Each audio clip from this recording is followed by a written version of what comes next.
Hello and welcome to Jazz Across the Pond. Jazz Interviews Reimagined, a brand new and a very exciting bringing together of two great nations. It's jazz talking like you've never seen or heard it before. Now let's invite my partner in crime. A very warm welcome to Jazz Across the Pond from me, Roger Lee, aka the Jazz Cat. And I'm Kevin Goolsby, and they call me Mr. G. Mr. G, the Ike to my Tina. Oh my, Ike and Tina Turner. Well, after all the years in the English dance clubs, I guess you have the legs for it, Roger. But talk about a set of legs. I mean, Tina Turner certainly taught women how to dance in spike heels. Oh, didn't she ever? Oh.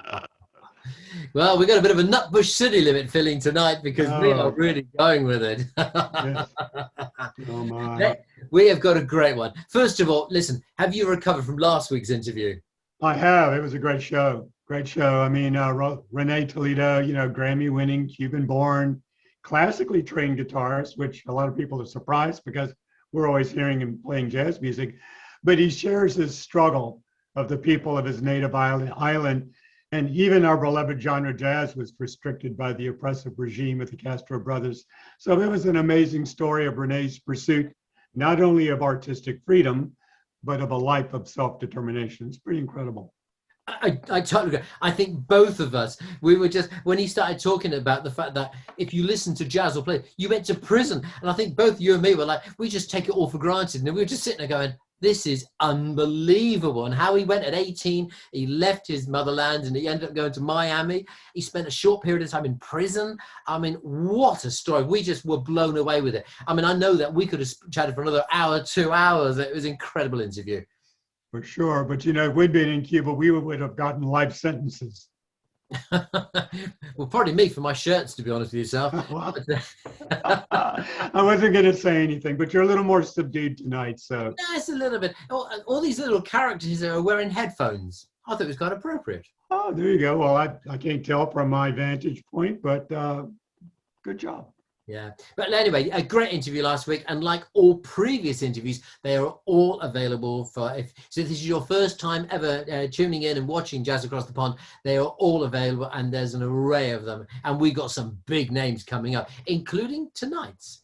So tonight's artist, all the way from California, he's in the waiting room waiting to join us. But we're going to hold in there just for a second because we feel that maybe, just maybe, there may be a couple of viewers who maybe go, I've never heard of this gentleman. So let's play a track from his wonderful album, Looking Up, from his 2005 album. Let's play this one. This particular track is called Deep Into You. We'll be straight back as we invite tonight's special featured artist here to Jazz Across the Pond.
Hi, this is smooth jazz pianist Gregg Karukas from California, and you are watching me on Jazz Across the Pond with the Jazz Cat and Mr. G.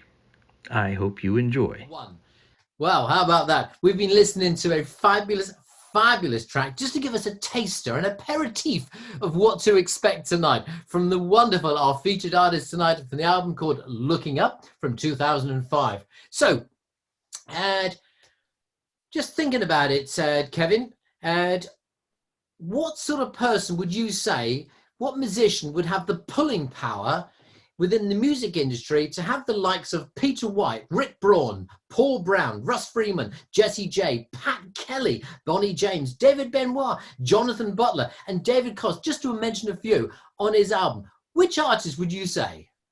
Well, I'm pretty sure it's today's guest. Ladies and gentlemen, zooming in from California, Mr. Gregg Karukas. How you doing, Gregg? Hey guys, good to see you. Good to see you. Good to see you. Great to see you. Thank you so much for joining us on Jazz Across the Pond. My pleasure. Now, we've got a lot to discuss, so we're going to crack straight into it. Here we go. What can we say about this week's very special guest? Great melodies, the essential qualities that has defined Grammy-winning keyboardist, composer, producer with 12 stunning albums. And actually, and here they are. I've got them all. They are there. I think there's another 13. Oh, look, there's a couple there going in there. The difference being that Kevin's have been autographed and signed by yourself. Mine haven't. But hey, I'm in the UK, so never mind. And also, over a 3-decade period and many #1 radio hits. Gregg Karukas, my apologies, is a smooth jazz pianist from Maryland who first gained notice in Washington, D.C., then moved to Los Angeles in 1983. He backed Melissa Messenger before becoming one of the original members of the Rippingtons in 1985. Gregg, question for you. Please tell us more about your childhood and your introduction to music. Did you come from a musical family at all? Well, my 2 older brothers took piano lessons before me, so I guess maybe when I was about 5 or 6, I wanted to do what they did. And but I was not a prodigy. I did take lessons on and off and didn't take it too seriously until later on. But the cool thing was, my dad had a business. It was a roadside tavern in a small town called Bowie, Maryland. And this is about 1963, right around the time the Beatles first appeared on TV. Yeah. So you have that happening. And in his tavern, this was a really throwback place to like the 30s and 40s with, you know, wood floor and red checkered tablecloths on the tables, Right. and a long bar. And in one corner was the pool table, the pool room, and in the other corner was a jukebox. So the jukebox was always going.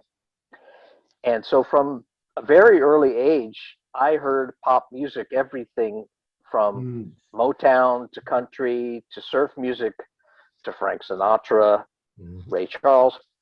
I heard all of that. And the coolest thing was that when the guy would come to put the new hits in the jukebox, they were all 45 records.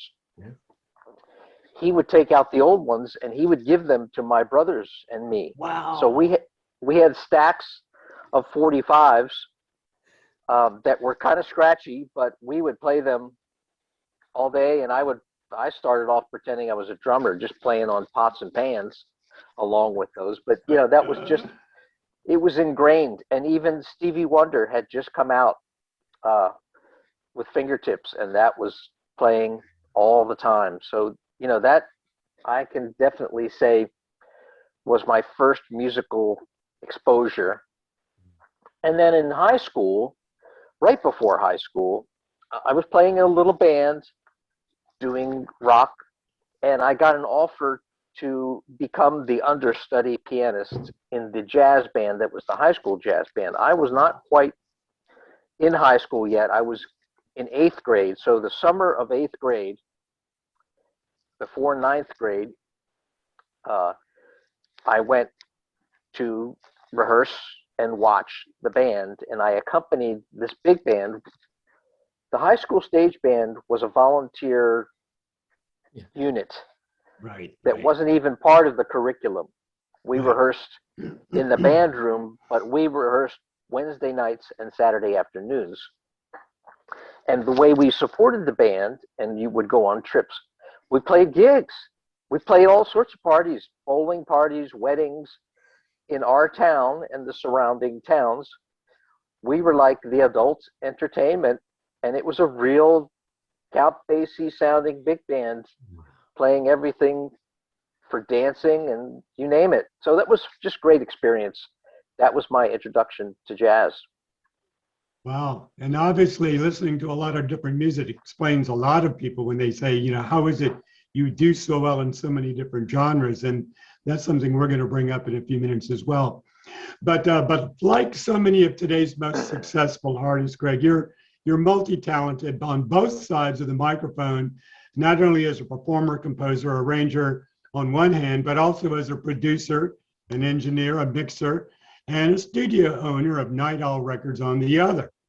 Now, as a producer, composer, arranger, engineer, and keyboardist, you won the 2012 Grammy Award for Best New Age Album for Echoes of Love with Omar Akram. It's a very monumental achievement, and congratulations from the Jazz Cat and Mr. G. But what's fascinating about that is that it was your involvement with Omar was partially driven by a recommendation from another Grammy winner, pianist David Lance, who you arranged and produced tracks on 2 of his projects, the first being Finding Paradise in 2001 and The Good Life in 2004.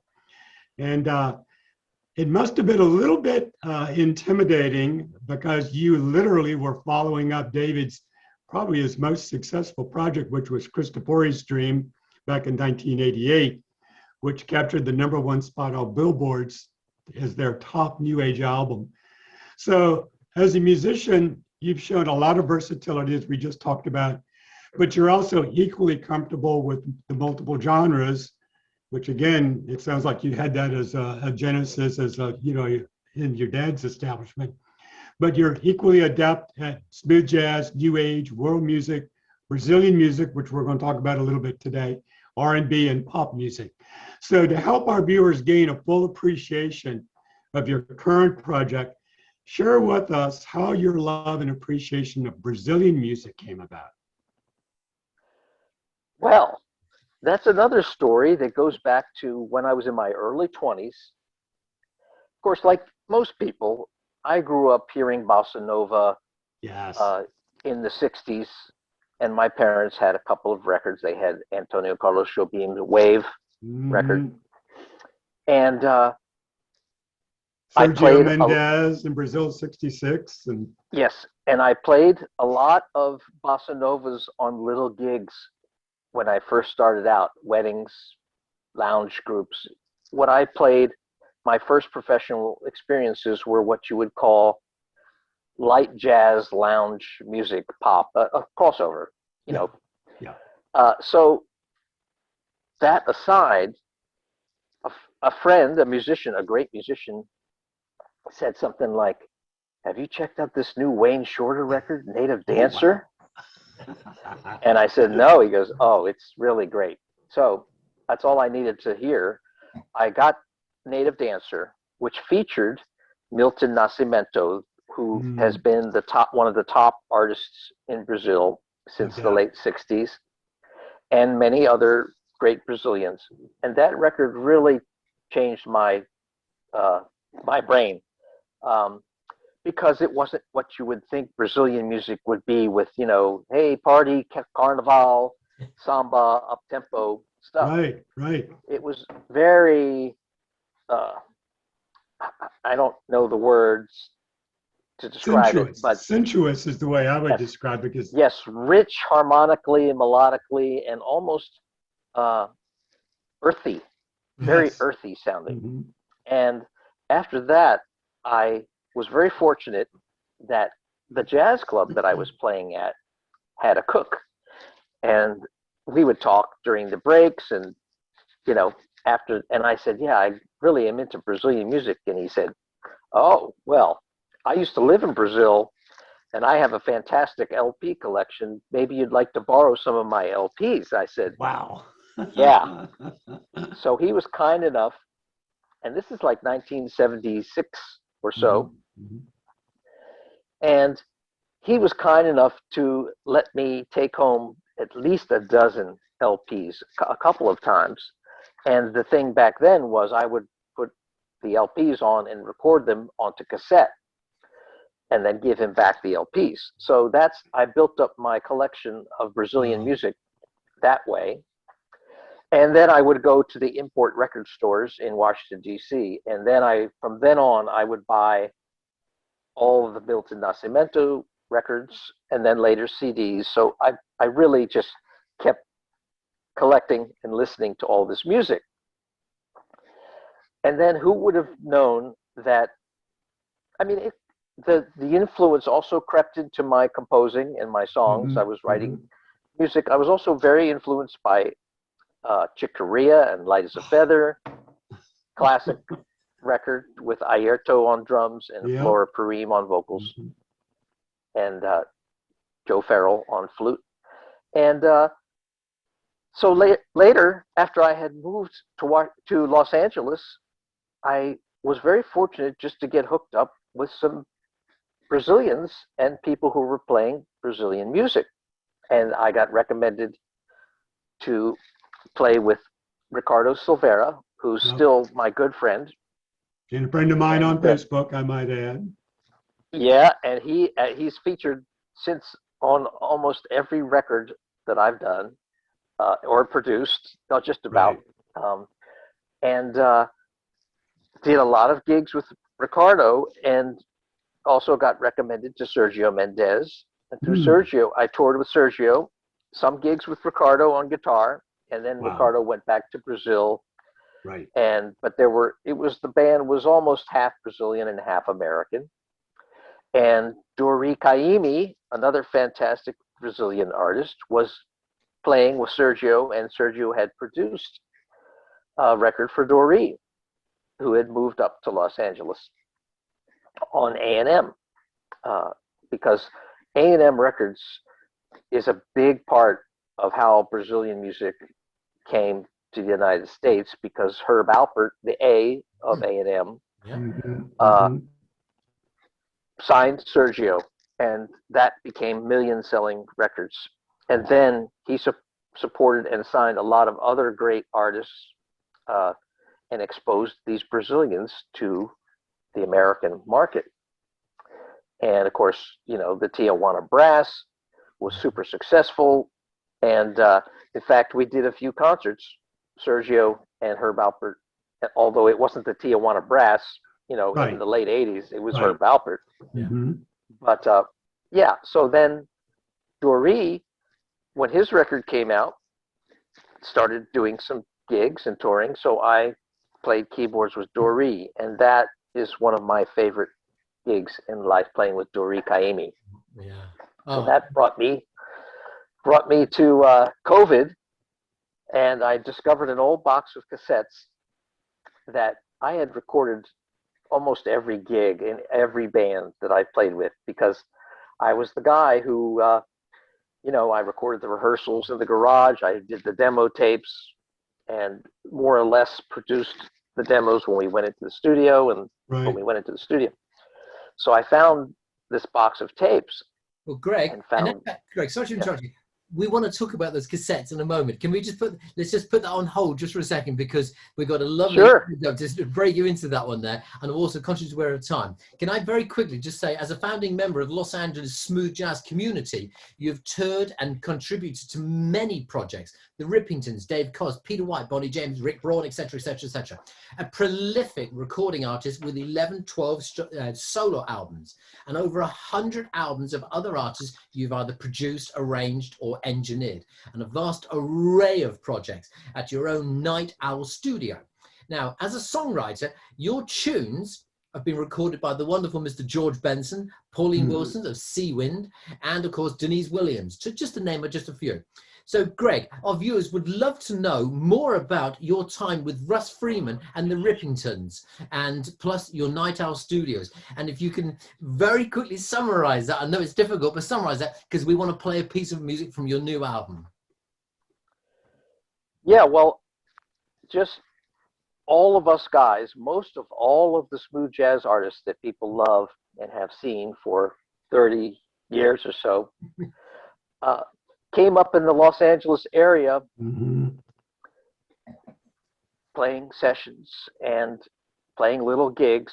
But then each one of us in our own way started our own thing and had a few tunes. And luckily there were a few clubs to play at. And so because I was playing with a few other people, I hadn't actually started my own band yet, because my moving to Los Angeles was not like, my motivation was not, I want to get a record deal and I want to be a solo artist.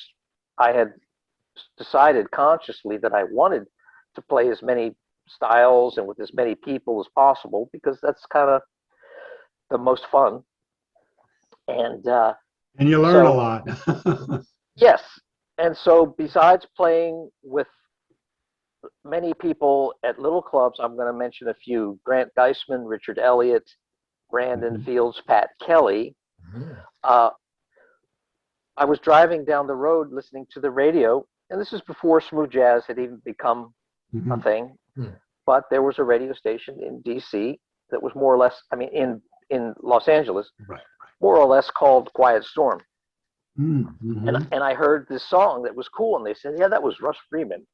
And so I said to myself, I said, that's some cool music. I'd like to meet that guy.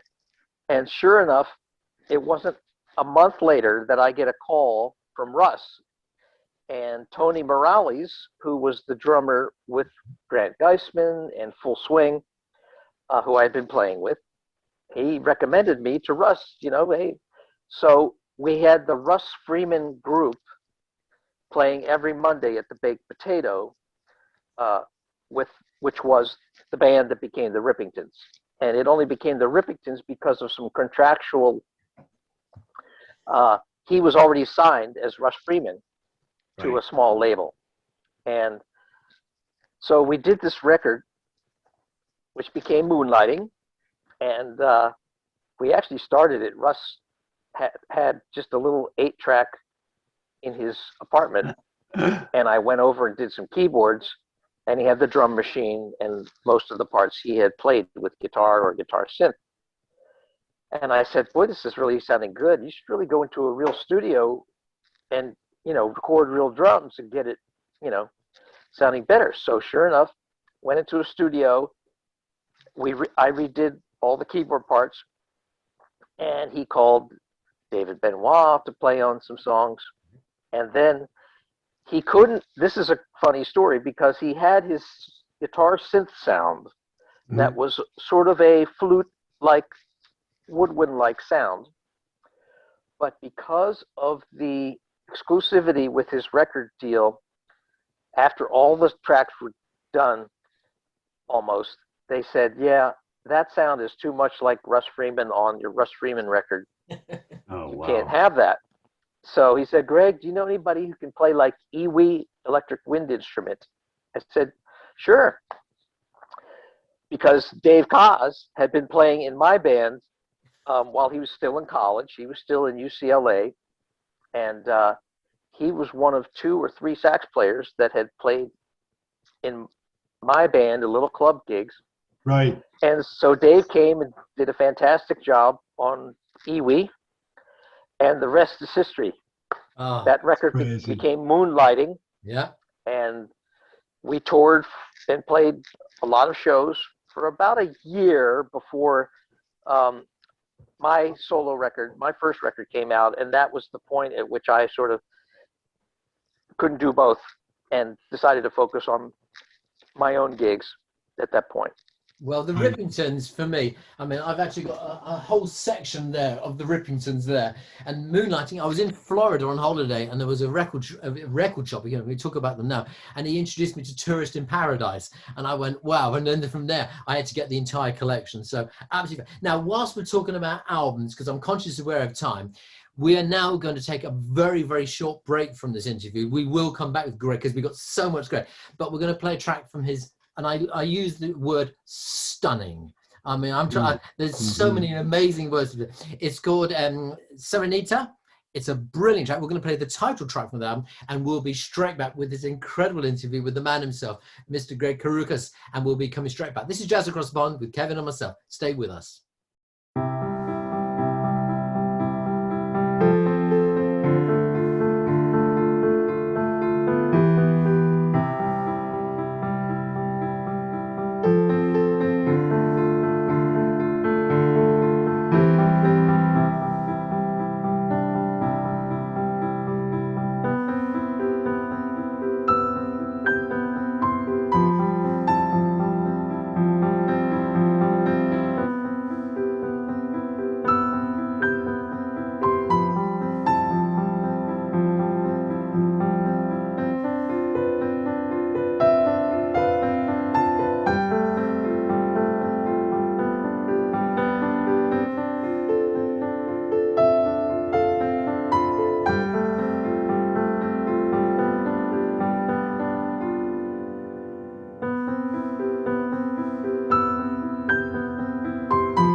That is the most sensational track. Literally, I know Kevin and myself, the first time we heard it, we just sat there and just melted. In just before the track, you were mentioned, because David Benoit, he was a guest with us 2-3 weeks ago. We had Jeff Koshua about 6 months ago. So we've all these names you're coming up, they're just fabulous. The album itself, there is Serenata. It's your first ever solo project, and it offers romantic impressions of classical songs from iconic Brazilian artists, which we've already spoken about, as well as new and reimagined original tracks from yourself, coming out of a 4-year hiatus following the very, very sad loss of your wife, Yvonne, from brain cancer.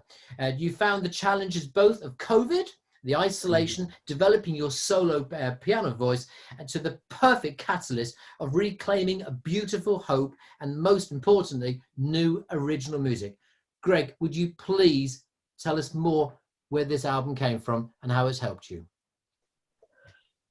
Well, as you mentioned, solo piano for me is a total new thing, although having worked with David Lons, who is known as one of the premier solo pianists, I've admired these guys. And I guess because of the isolation of COVID, I was getting by fine without worrying about, oh, am I going to do another project, or what's it going to be, or how am I going to get it together? I don't really have those kinds of deadlines on my projects. But what happened was I found the box of cassettes of live gigs. And this one gig from the 90s with Dori Caymmi, I listened to it, and it just took me right back to that time, that emotional time. So much music and so much stuff was going on in my life, that I immediately sat down at the piano and said, let me remember some of these songs. And once I started playing them on the piano, I just the melodies, and there's some very rich, complex harmonies behind all this stuff. So it was a challenge that I said, right that very night, I said, I wonder if I would be able to do a whole project that was solo piano. So I just sort of got a little bit more motivation and kept playing and working on stuff. And it was very gratifying to actually pick the right songs, and also some of the originals, like the one you just played, came out very quickly. Late at night, I would just sit down at the piano and they almost came out as full songs. So for me, that's some magic that I'll take. And, I don't put too much of a label on it, because when people think of Brazilian music, they think of, up-tempo samba, carnival. Right. And when people think of solo piano, they think of new age, meandering, whatever. Right. And so none of that pertains to this music. I think it's very romantic and melodic. And that seems to get across to people. So I'm just very gratified that that's what's happened, and that people like the CD, and they can check out all the previews and stuff, on my website. And there are videos on YouTube and all that. It's, and the box you're talking about there, within that box there was like Michel Legrand, Dave Grusz, and Quincy Jones, Wayne Shorter. It was an amazing list of music when you were listening to inspire you. And both, I was going to say, I'm going to take my hat off, but Kevin's already wearing a hat. So it is the most amazing album. Kevin, would you like to carry on, please? Yes, I would. It's interesting, Gregg, to hear you talk about the effects that Brazilian music have had on your life. And obviously the new project's driven by a lot of original music that you've covered, as well as some of your own compositions as well. But it's been fascinating. I listened to you, and we've heard this story, or a version of the same story, on a couple of occasions. We have specifically heard Bob Baldwin, Les Sabler, Renee Toledo, and Reza Khan, all four mention the significance of Brazilian music.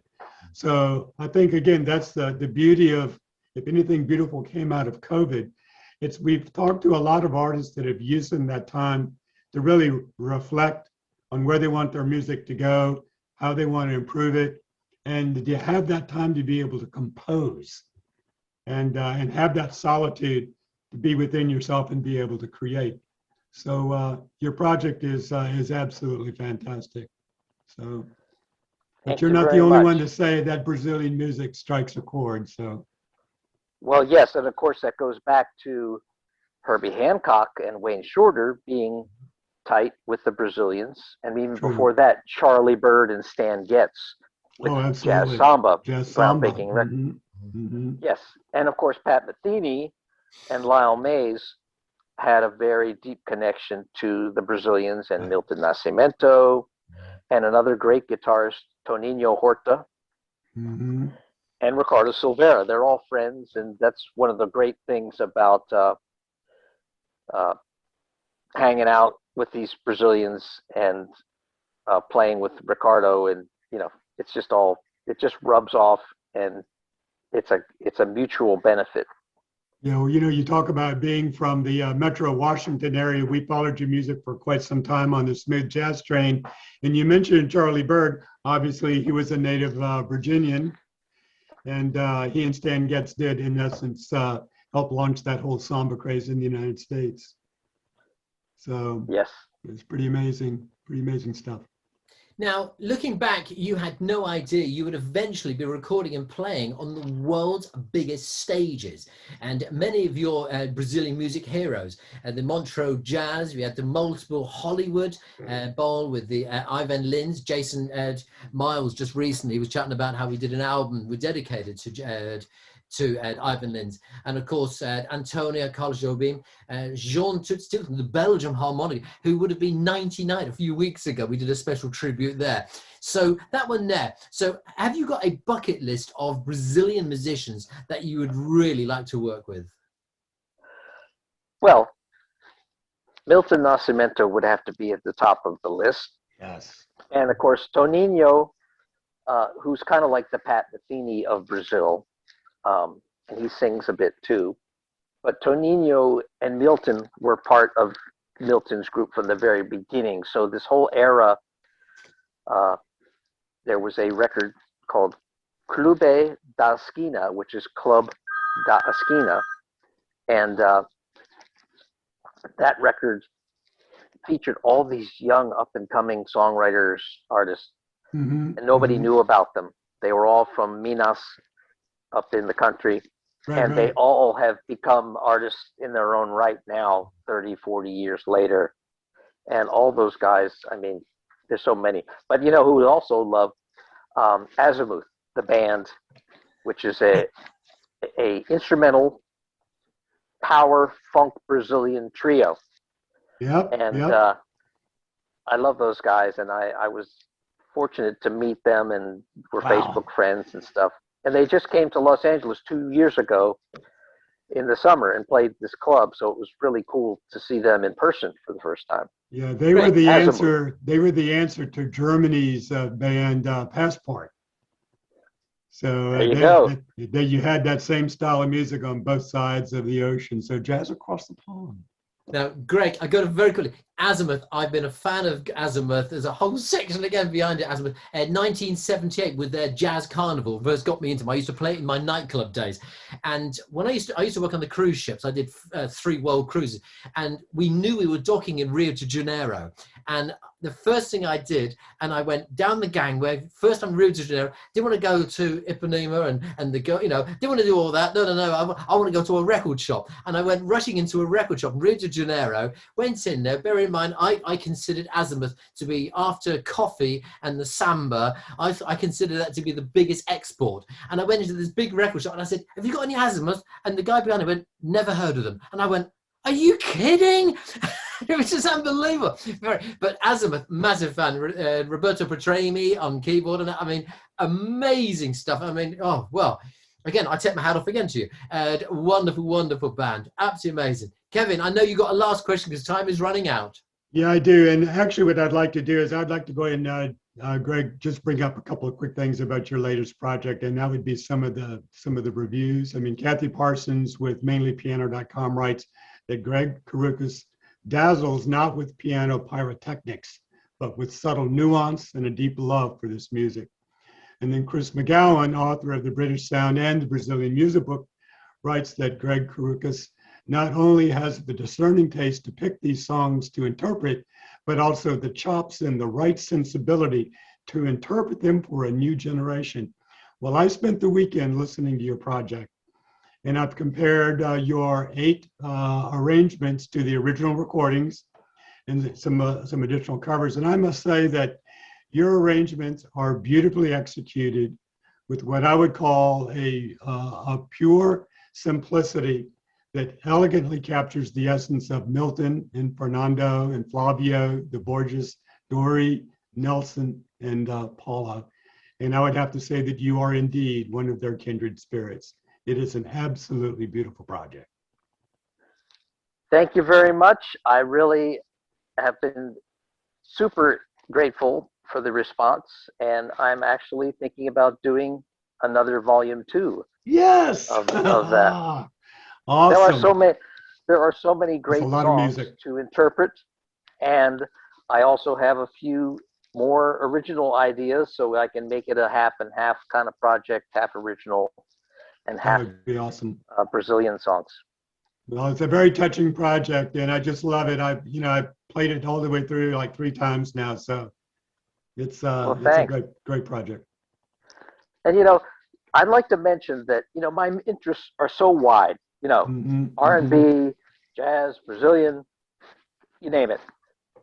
My latest fun thing, and to be able to get out and play live again is a treat. I'm kind of choosy these days, where I'm not going to be traveling as much, but over the last couple of years, I've really gotten into Hammond organ and playing more of a soul jazz.